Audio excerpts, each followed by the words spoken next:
안녕하세요. 김태원의 현명한 투자자 방송 시작하겠습니다. 본 영상에서 다루는 내용은 투자 권유가 아니며 각 개인의 투자 판단에 대한 책임을 지지 않습니다.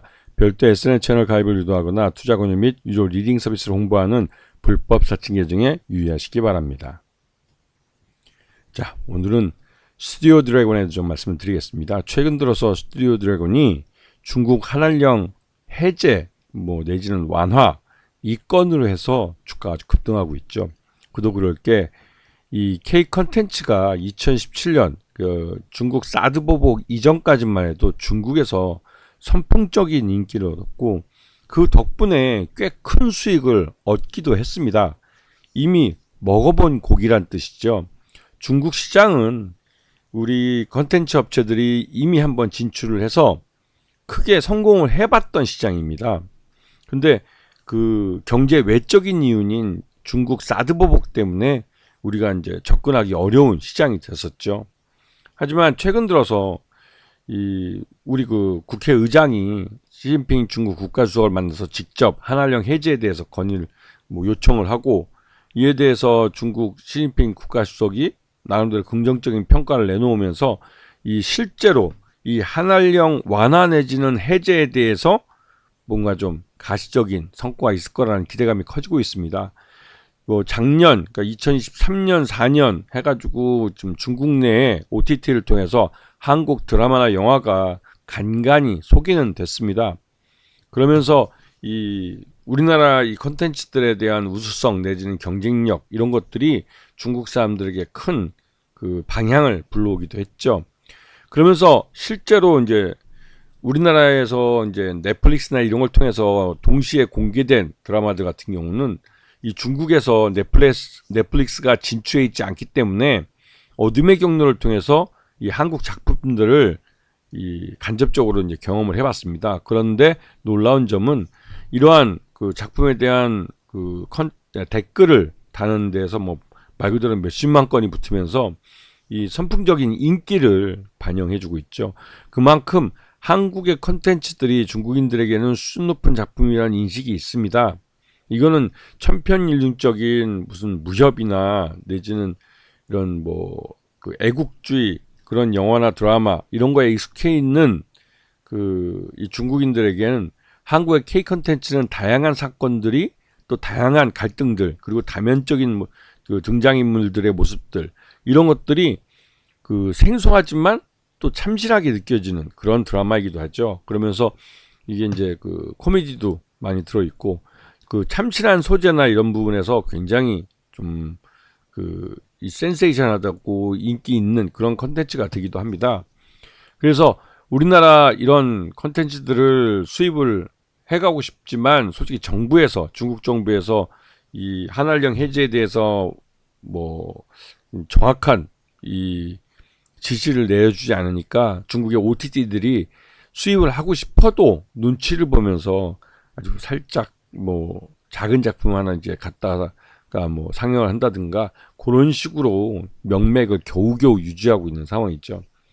지금 이 드라마 라인업을 보시게 되면 이게 2024년부터 시작해서 2024년 9월 30일 4분기 동안 이 TVN과 넷플릭스 다양한 이런 쪽에 이제 내놓은 작품들입니다. 한두 개도 아니고 매년 이렇게 많은 작품들이 쏟아 나오고 있는데 이런 작품들이 국내에서 성공하지 못했다 할지라도 중국 시장에서는 충분히 성공할 수 있는 그런 품질을 갖고 있는 그런 컨텐츠들입니다. 그렇기 때문에 실제로 우리나라 이 연예기획사나 이런 엔터주들은 또 K 컨텐츠들은 한국 시장에서 이게 어느 정도 성공을 거두지 못했다 하더라도 이거를 2차 판매로 중국에서 판매를 하게 되면 대부분의 제작비를 회수할 수 있는 그런 길이 보이죠. 그리고 물론 중국뿐만 아니라 전 세계적으로 K 컨텐츠가 많이 팔려나가고 있기 때문에 지금은 굳이 그렇게 꼭 중국 시장에 대해서는 목마름 그런 갈증 같은 건 있지는 않습니다. 하지만 이미 국내에서 작품을 개발을 해서 이미 공개를 했고 그런 공개한 작품들을 말 그대로 이제 성공을 했던 실패를 했던 이게 어느 정도 제작비를 뽑아서 뽑은 작품들을 이거 중국 시장에 가서 또 2차 판매로 판매만 할 수 있으면 또 그리고 그 안에서 우리 배우들이나 이런 그 스타들이 또 중국인들의 사랑을 받으면 2차적으로 중국 드라마나 중국 예능에 출연할 수 있고 또 중국에서 이런 광고를 찍어서 수익을 얻을 수도 있습니다. 근데 이런 면에서 이러한 컨텐츠가 중국 시장에 소개되는 게 굉장히 중요하죠. 지금 2024년에 선고한 작품들을 보면 눈물의 여왕 뭐 대단했죠. 대단했고 그다음에 정년이도 나름대로 센세이션한 그런 드라마였습니다. 그리고 내 남편과 결혼해줘도 이 소재 자체가 굉장히 좀 그랬죠.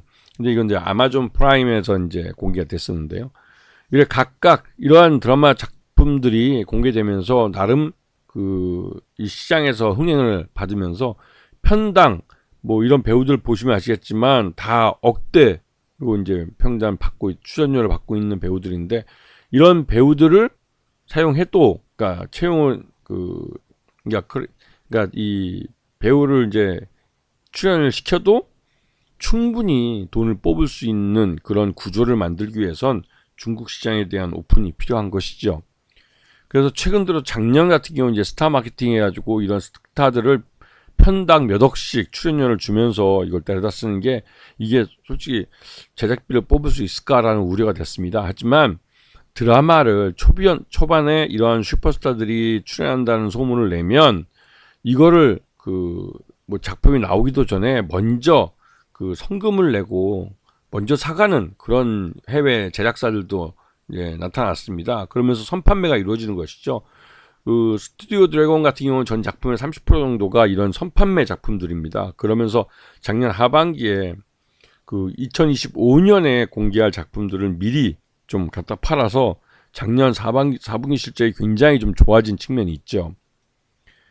그리고 2025년 지금 라인업을 보면 원경이라는 작품이 이제 얼마 전에 지금 한참 막바지로 달리고 있는데 이 종목도 뭐 괜찮은 실적을 냈습니다.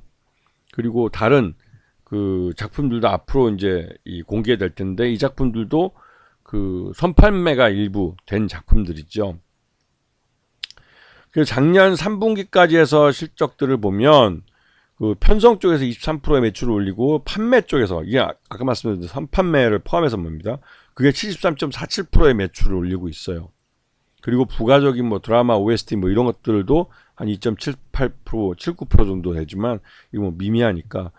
그리고 이제 이런 제품들 매출 현황들을 보더라도 드라마 편성과 판매가 나름대로 이제 작년에 3분기까지 지금 제대로 잘 되고 있다는 걸 볼 수가 있고 작년 실적을 놓고 보면 매출 외형도 늘어나고 영업이익도 적자에서 흑자로 돌아서고 당기순이익도 적자에서 흑자로 돌아서면서 작년 실적이 만족할 만한 성장을 보여준 해다라고 말할 수가 있습니다.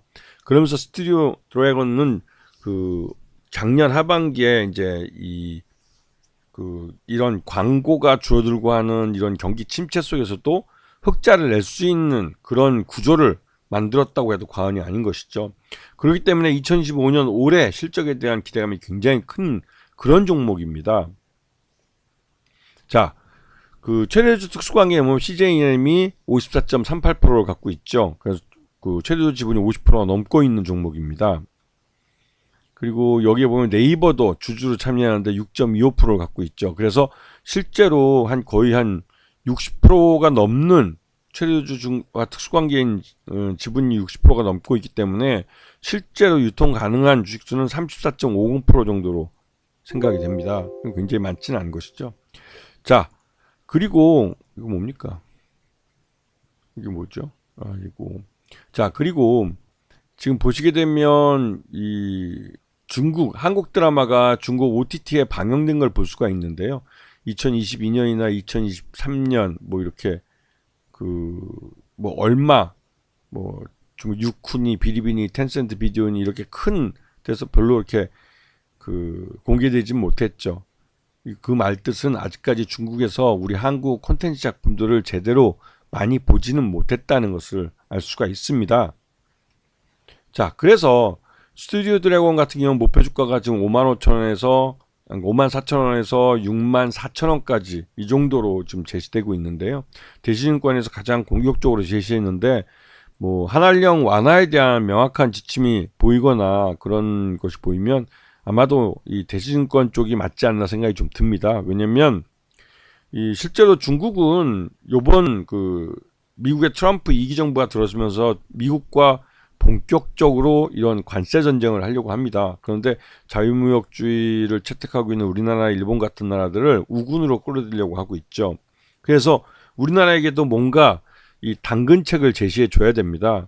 그래서 그 가장 그래도 비용이 적게 든다고 할 수 있는 이런 그 컨텐츠에 대한 이 한한령 해제나 내지는 완화 이렇게 되면 실질적으로 이게 중국 내수 시장을 또 이렇게 뭐 육성시킨다고 그럴까요? 내수 진작 효과도 가지고 있기 때문에 중국에서는 이 한한령 완화나 이 해제 쪽으로 갈 가능성이 큰 것이죠.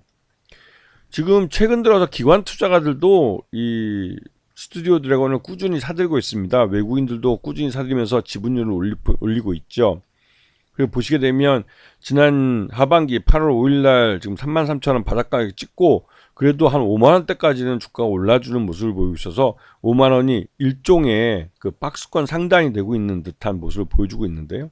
전반적으로 지난해 실적 기준으로 한 5만원 정도 되기 때문에 지금 현 주가는 작년 실적을 적정하게 반영하고 있을 뿐만 아니라 앞으로 중국이 한한령을 완화했을 때 중국 시장에서 벌어들 수 있는 수익을 먼저 주가에 좀 반영하고 있는 모습을 보라고 할 수가 있습니다. 그래서 이제 여기서 뭐 점프업을 했기 때문에 이 점프업을 한 것 때문에도 이 갭을 메꾸려는 차익 시장 매물이 나올 수도 있겠지만 전반적으로 1분기 실적이 나름대로 좀 괜찮게 나오고 중국 시장에 대한 드라마 판매에 대해서 뭔가 가시적인 조치가 나온다면 스튜디오 드래곤은 이제 주가 재평가의 구간에 들어가기 때문에 신고가 행진을 벌일 가능성이 큽니다. 이거는 지난해 뭐 한 2년 동안 계속 줄기차게 하락했던 거와는 정반대되는 흐름을 보이는 것이죠. 그도 그럴 게 실적이 좋아지기 때문에 그런 겁니다. 아시겠죠? 자, 오늘 방송 여기서 마치겠습니다. 감사합니다.